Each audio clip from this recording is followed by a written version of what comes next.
இன்றைக்கி நம்ம கிச்சனில் முளைக்கட்டிய புரதம் நிறைந்த பச்சைப்பயிறு தோசை தான் செய்ய போகிறோம். எப்படி செய்யலான்னு பார்க்கலாம். ஒரு மிக்ஸி ஜார் எடுத்துக்கோங்க. அதில் 1 கப் முளைக்கட்டிய பச்சைப்பயிறு சேர்த்துக்கோங்க. அடுத்து 1/2 கப் ஊற வச்ச இட்லி அரிசி ஊற்றி சேர்த்துக்கோங்க. 1 டேபிள் ஸ்பூன் ஊற வச்ச வெந்தயம் சேர்த்துக்கோங்க. 2 பச்சை மிளகாய் சேர்த்துக்கோங்க. 1 துண்டு இஞ்சி சேர்த்துக்கோங்க. 1/2 டீஸ்பூன் ஜீரகம் சேர்த்துக்கோங்க. 1/2 கப் தண்ணி சேர்த்துக்கோங்க. இப்போ இதை தோசை மாவு பதத்துக்கு அரைச்சி எடுத்துக்கோங்க. அரைச்ச மாவை வேறு ஒரு பாத்திரத்துக்கு மாற்றிக்கோங்க. மாவுக்கு தேவையான அளவு உப்பு சேர்த்துக்கோங்க.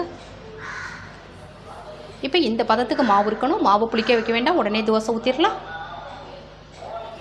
இப்போ தோசைகள் சூடாயிடுச்சு. மாவு எடுத்து தோசை ஊற்றிடலாம்.